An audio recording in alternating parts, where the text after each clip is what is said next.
Itu saya kira memang ketegasan seperti itu yang kita perlukan. Saya mengapresiasi ketegasan seperti itu. Kita positif thinking aja, ya, berpikir positif aja, ya. Yang dilakukan oleh Pangdam Jaya ini, sudahkah melalui prosedur aturan pelibatan? Ada batasan-batasan yang dilakukan seorang Panglima. Singkatnya bahwa dalam memberikan bantuan itu ada aturan pelibatan. Kita lihat saja, kalau itu perintah dari Panglima TNI ataupun Presiden, maka tidak bisa disalahkan Pangdam. Tetapi kalau tidak ada perintah, kita tunggu saja ada teguran atau tidak. Apa yang disampaikan oleh siapapun juga, kalau melanggar terhadap itu, maka itu bukan mewakili TNI. Apapun alasannya, TNI tidak mungkin bermusuhan dengan FPI. Saya ulangi, TNI tidak mungkin bermusuhan dengan FPI. Tolong pisahkan antara yang dilakukan oleh Pangdam Jaya, itu tidak mewakili TNI seluruhnya. Keadaan Habib Rizik Syihab di Rumah Sakit Umi malam ini. Jadi pertama adalah betul bahwa Habib di sini ya untuk untuk diobservasi dan istirahat begitu ya. Beliau bersama istri dan anaknya ditempatkan di Presidential Suite, dilakukan proses PCR test ya untuk di swab gitu, karena bagaimanapun beliau baru berinteraksi dengan banyak pihak, karena Habib juga meminta untuk tidak usah dijenguk ya karena fokus pada pemulihan. Masih dibicarakan oleh keluarga ya mudah-mudahan keluarga berkenan juga. Untuk MRS Iya. Yang jelas Polda Jawa Barat sudah meningkatkan dari proses penyelidikan menjadi penyidikan. Dari hasil gelar perkara tersebut dapat ditentukan atau diputuskan dari peserta gelar bahwa perkara ini sudah patut dan sudah layak untuk ditingkatkan menjadi penyidikan. Bisa nanti penyidik akan melihat atau menemukan mensreanya, perbuatan melawan hukumnya atau niat jahatnya. Kita ketahui bersama yang bersangkutan salah satu anggota FPI dan saksi yang sudah diperiksa ada 4 orang. Ada sanksi pidana terhadap yang mengupload apabila orang yang diupload tersebut tidak terima. Jadi kami nangkap kamu dengan undang-undang ITE. Ya kalau salah saya yakin kamu tahu. Ya. Jadi saya minta kamu kerja sama. Ini nggak percuma, kami 30 orang di sini. 30 orang, 4 mobil, berapa belas sepeda motor. Kamu punya senjata apa? Di kereta. Kalau dari laporan yang kami itu kamu punya senjata. Front Pembela Islam (FPI). Penertiban bantuan MT tersebut semestinya tugas dan kewenangan Satpol PP, bukan tugas TNI maupun Polri. Untuk itu, kami dari Persaudaraan Alumni PA 212 memohon kepada Panglima TNI Marsikal Hadi Cahyanto untuk mengevaluasi dan mempertimbangkan pergantian Pangdam Jaya yang baru, yang lebih baik dengan menghindari polemik maupun hal lain yang kontroversial tanpa harus keluar dari kewenangannya. Terkait dengan hasil penyelidikan dan hasil gelar perkara yang dilakukan oleh tim gabungan terkait dengan adanya dugaan terjadinya pelanggaran protokol kesehatan Markas Syariah FPI di Megamendung, Bogor. Penyidik telah memutuskan bahwa telah ditemukan peristiwa pidana, yaitu pidana menghalang-halangi penanggulangan wabah dan penyelenggaraan kekarantinaan kesehatan, tindak pidana menghalang-halangi penyelenggaraan kekarantinaan kesehatan sebagaimana diatur dalam pasal 93 Undang-Undang Nomor 6 2018 tentang kekarantinaan kesehatan. Selanjutnya berproses sampai dengan nantinya kegiatan gelar penetapan tersangka. Orang yang dikirim undangan klarifikasi tidak hadir, yaitu rugi sendiri. Karena kesempatan, saya sampaikan, klarifikasi itu kesempatan. Jangan sampai nanti, ya mohon maaf, yang bersangkutan rugi sendiri, perbuatan pidana. Kalau yang bersangkutan tidak klarifikasi berarti yang bersangkutan rugi sendiri kan? Nah, kalau sudah masuk penyidikan, sudah kita pakai KUHP, berarti apa? Ya, kalau dipanggil sekali, 2 kali tidak hadir ya 3 kali kita ada surat perintah membawa, sudah tegas. Pernyataan dari Pangdam Jaya itu jelas tidak bisa dibenarkan secara aturan. Bahwa Pangdam Jaya ini sudah offside. Habib Rizik dan para pengikutnya adalah ulama dan banyak umatnya. Tidak ada sedikit pun niat untuk melakukan tindakan-tindakan di luar konstitusi. Tidak ada imajinasi untuk melakukan pemberontakan apalagi. Kenapa Habib Rizik dijadikan musuh? Copot segera Pangdam Jaya. Jadi kalau tentara dan polisi nggak bisa menegakkan hukum di sana, nggak berani untuk menangkap para pelaku, suruh pakai BH sama rok. Saya mau tanya, namanya kita ganti jangan? Jadi apa? Jadi apa? Teriak yang serempak, lebih keras, lebih kompak. Jokowi kita ganti namanya menjadi Jokodok, sudah. Setuju? Siap turunkan Jokodok. Siap turunkan Jokodok. Siap lengserkan Jokodok. Takbir. Siap turunkan Jokodok. Apa pantas kodok mondok di istana? Siap keluarkan dari istana. Siap lengserkan. Takbir. Siap serbu istana. Siap serbu istana. Siap ambil alih kekuasaan. Takbir.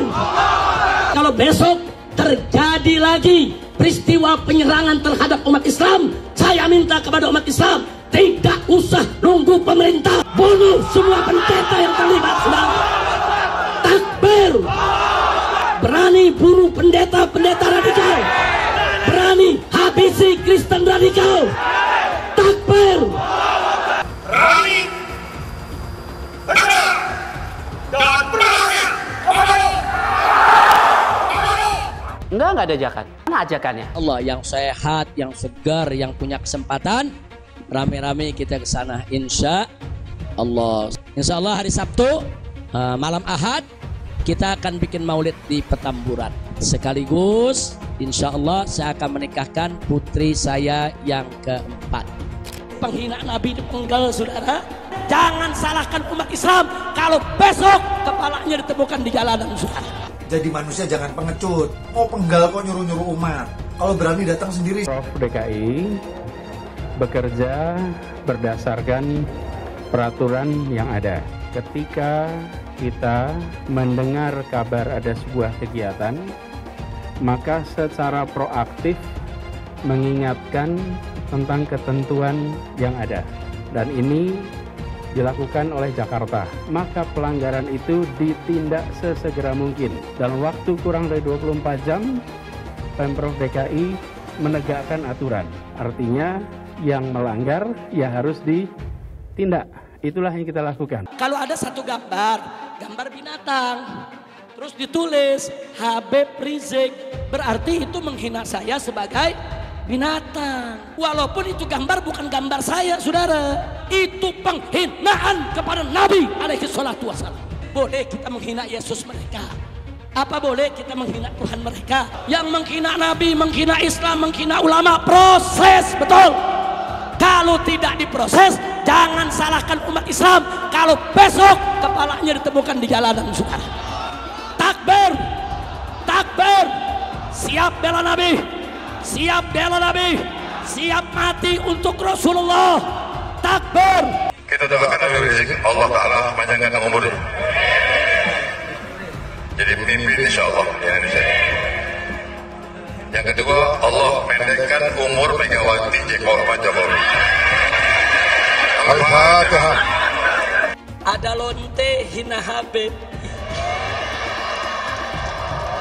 Sampai lonte ikut-ikutan ngomong.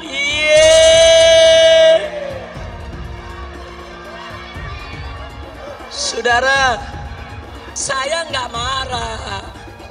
Cuman ada umat yang marah. Ngancam mengepung lonte. polisi kalang kabut jagain lonte. Iya.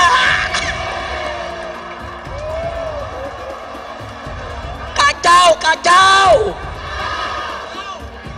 Lonte hina Habib dijaga polisi. Ditangkap enggak? Dijagain. Iya. Jangan-jangan minta jatah kali.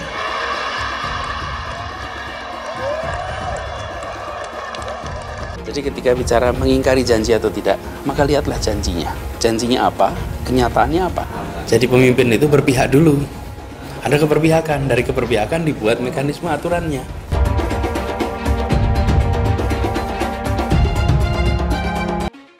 Jangan ini berulang. Jangan kita sampai kembali lagi.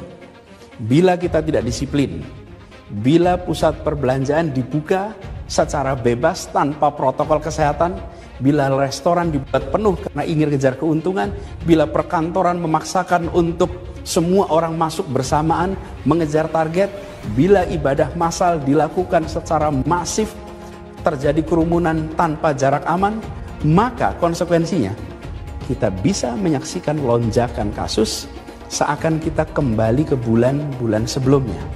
Dan bila itu sampai terjadi, maka Pemprov DKI Jakarta, gugus tugas DKI Jakarta tidak akan ragu, tidak menunda untuk menggunakan kewenangannya, menghentikan kegiatan sosial ekonomi di masa transisi ini. Rakyat kecil yang nggak patuh protokol kesehatan didenda.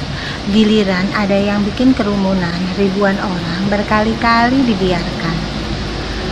Ada yang dari luar, gubernurnya malah sowan. Kenapa takut? Padahal tegas itu yang dirindukan kami, rakyat Indonesia. Gubernur goblok. Menghina umat Islam, menghina ulama. Karena itu kita minta kepada majelis hakim agar terdakwah ini segera ditahan. Berpotensi besar untuk melarikan diri. Itu yang nggak boleh kita lupa tuh. Untuk segera ditahan. Karena sudah berulang kali selalu mengulang-ulangi penodaan agama, ditambah berpotensi untuk melarikan diri. Pancasila Soekarno, ketuhanan ada di pantai. Anak Tuhan dari mana? Kalau Yesus anak Tuhan, bidangnya siapa? Besok di seluruh wilayah Indonesia akan katakan dalam. Padahal dia minoritas. Dia mulai tahu pertama kafir, kedua goblok. Kitab Bible Kristen itu bohong. Saya bukan mengatakan Bible Kristen fiksi. Bible Kristen itu palsu. Karena di salib itu ada jin kafir. Haleluya. Saya nggak pernah mundur untuk kebenaran, keadilan, kejujuran, dan peri kemanusiaan. Gue nggak pernah mundur. Dan gue nggak pernah takut juga sama lu. Siapapun yang rasis, gue akan hadapin. Gue bilang. Karena rasis itu dia berperi kemanusiaan. Kalau saya ditanya dulu kan, kamu nyesel nggak statement kamu di Pulau Seribu sehingga masih masuk penjara? Tidak pernah nyesel. Karena saya mengatakan kebenaran. Hai teman-teman, saya mau memperlihatkan transaksi saya hari ini lakukan trading di eToro. Ini bukti transaksi saya untung $4.500 US, itu sekitar 68 juta rupiah. Semua keuntungan bisa saya dapatkan dengan fasilitas copy trading di eToro. Kalau saya bisa, kalian juga bisa guys. Oke, itu yang mau saya tunjukkan. Like video ini sekarang juga dan gunakan link di kolom deskripsi, maka kalian berhak dapat bonus kalian.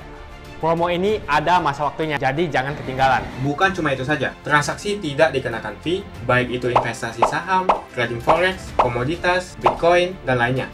Kalian bisa melakukan transaksi berapa kali pun atau unlimited trading.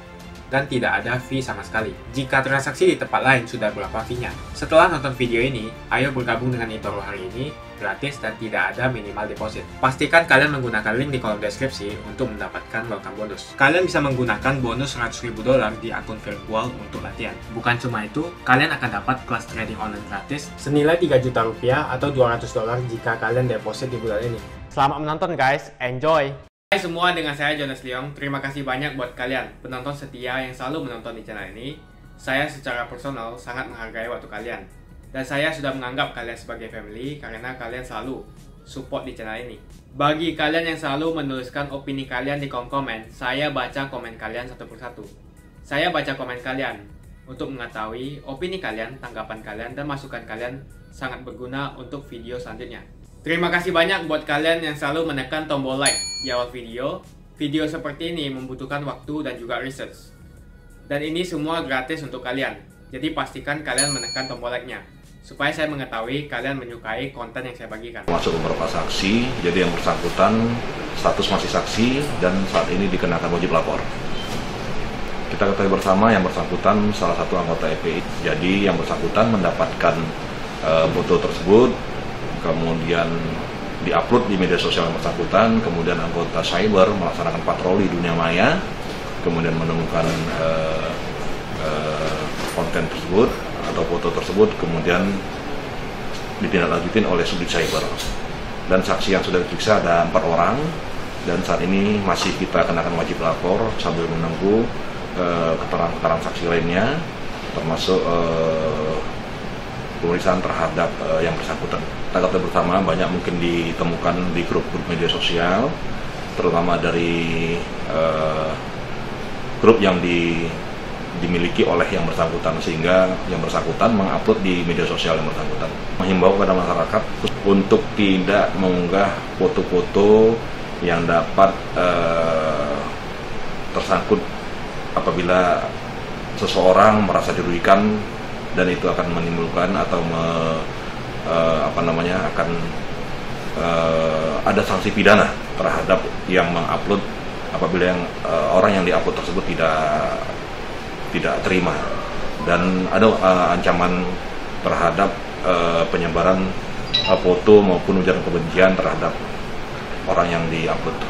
Saya tidak akan menyalahkan siapa-siapa karena memang tidak bisa disalahkan, karena kita harus benar-benar mengetahui bahwa ada beberapa hal yang melandasi saya sampaikan demikian.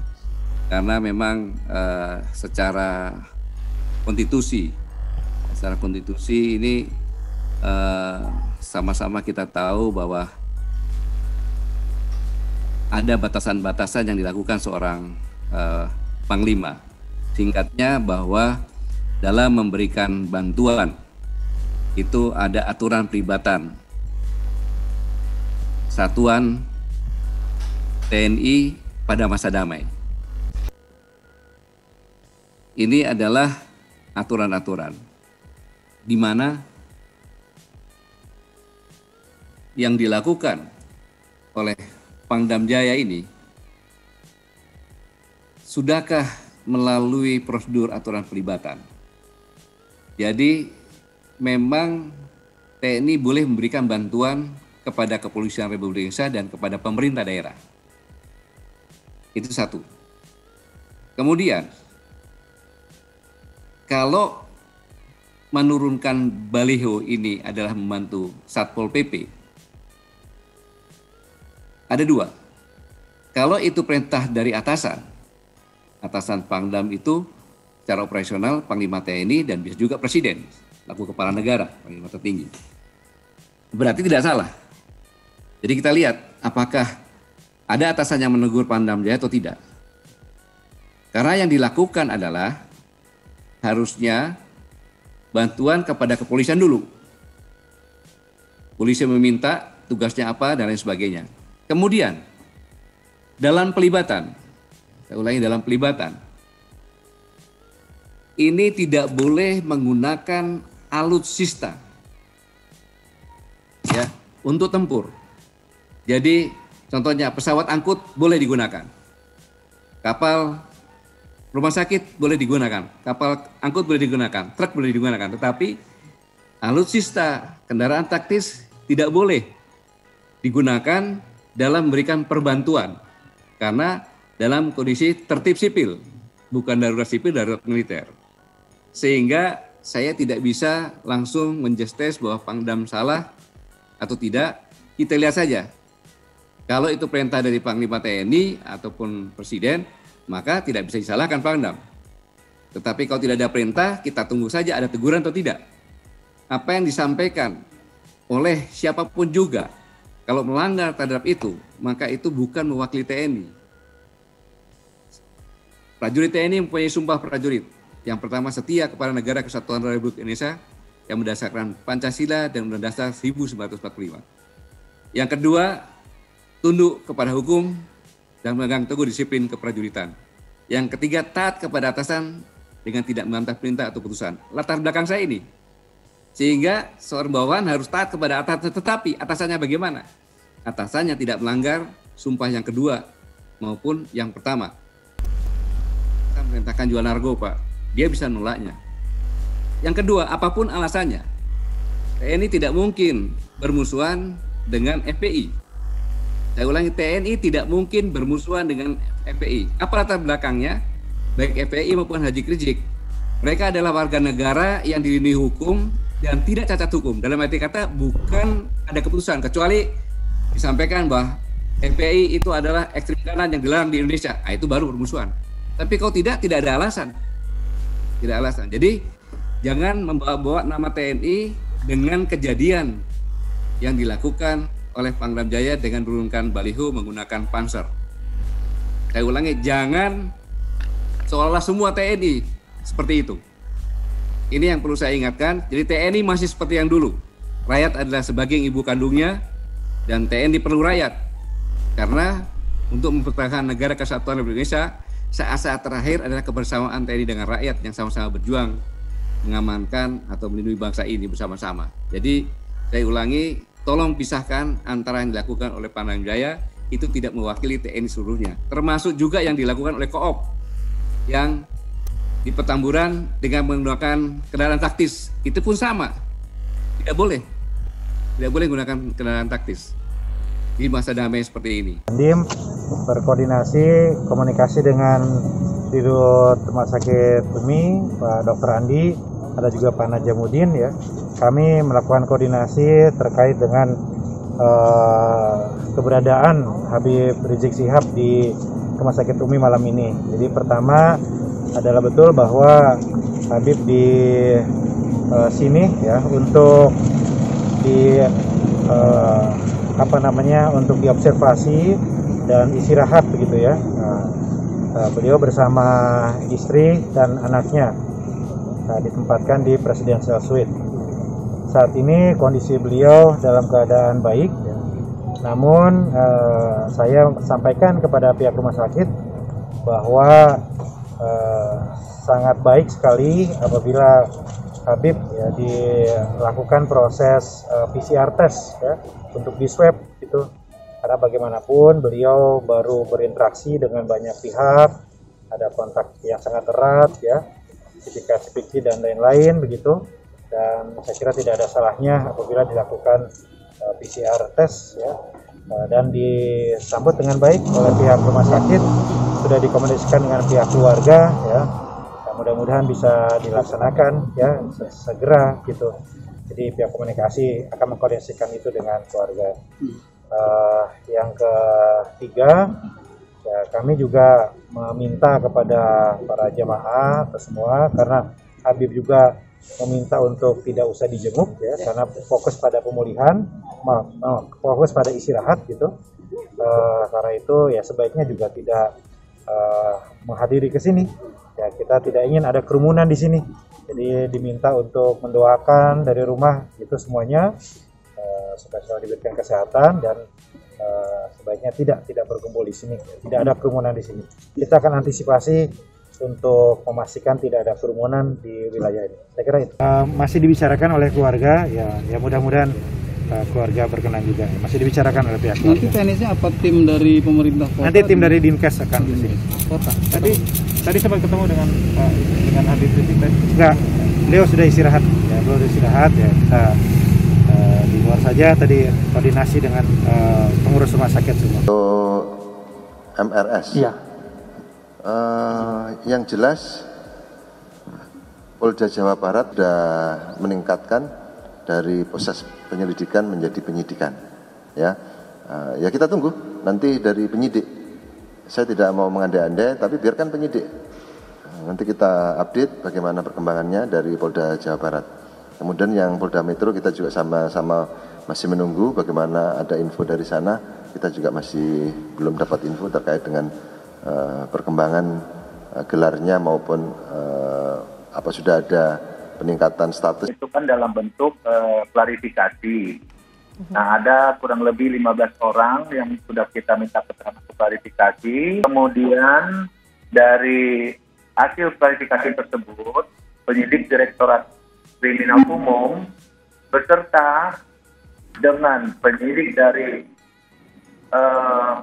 Direktorat Pidana Umum Mabes Polri, dari hasil gelar perkara tersebut dapat ditentukan atau diputuskan dari peserta gelar bahwa perkara ini sudah patut dan sudah layak untuk ditingkatkan menjadi penyidikan. Itu dari penyelidikan ke penyidikan. Ya.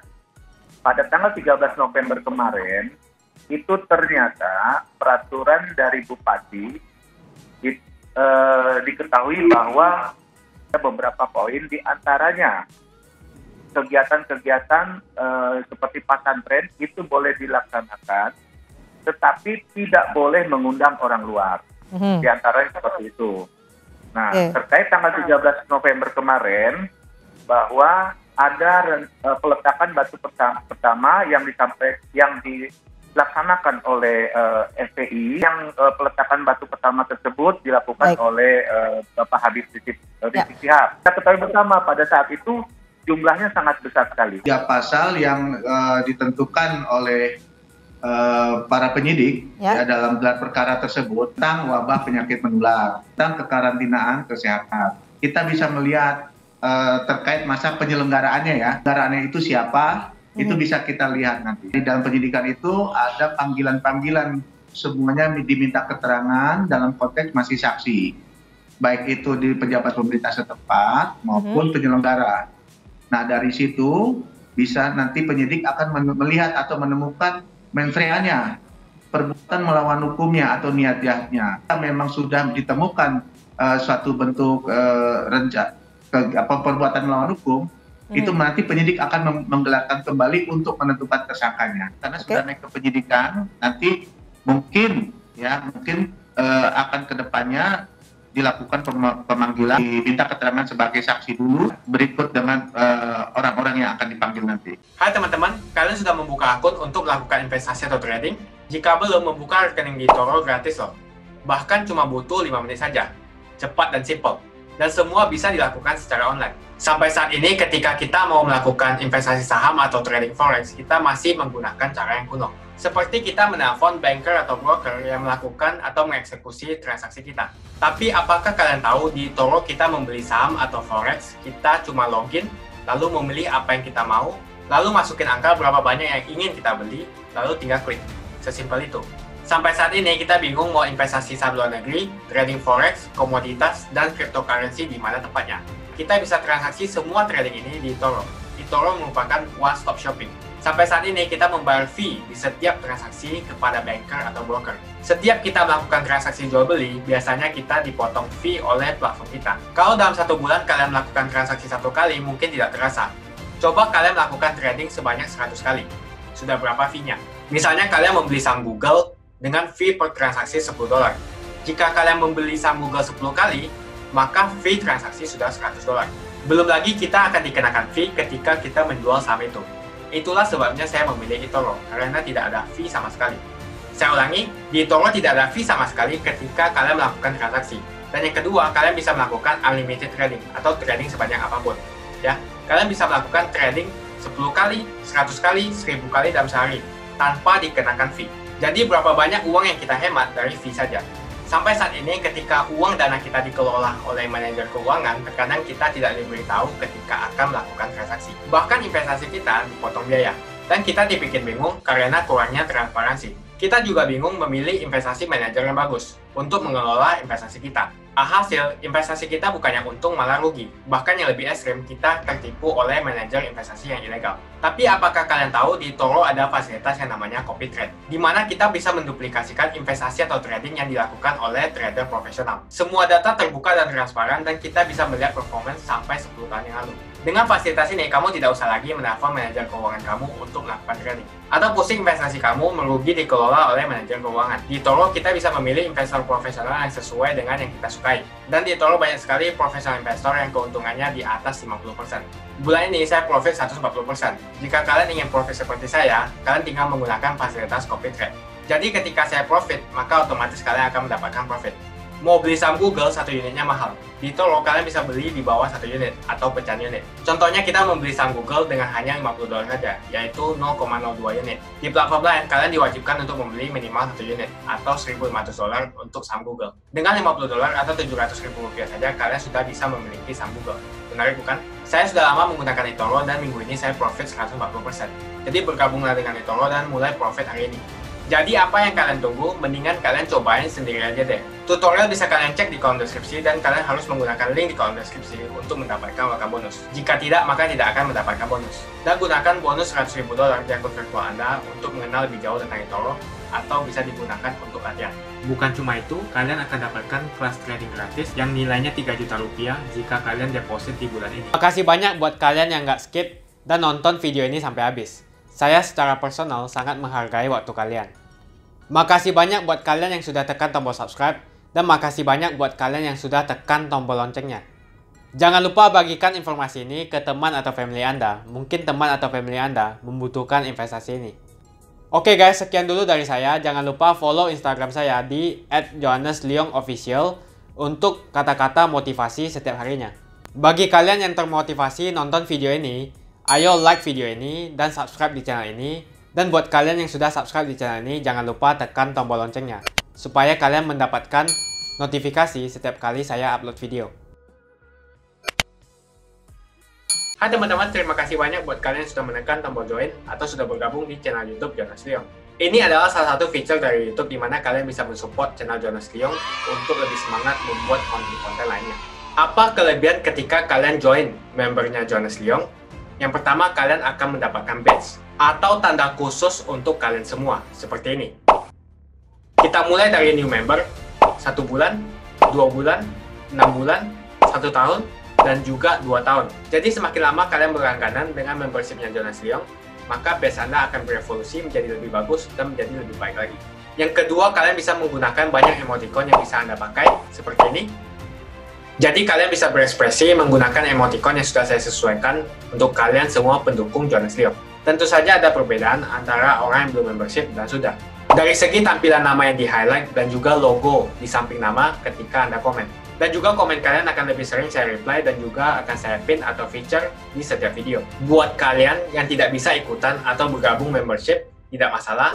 Karena dengan Anda menonton dan juga subscribe channel YouTube Jonas Leong, dengan cara like dan juga komen channel YouTube Jonas Leong, itu sudah cukup untuk mensupport channel Jonas Leong. Ini adalah feature di mana kalian ingin mensupport channel YouTube Jonas Leong secara lebih lagi. Oke teman-teman, terima kasih banyak untuk support yang kalian berikan kepada channel YouTube Jonas Leong.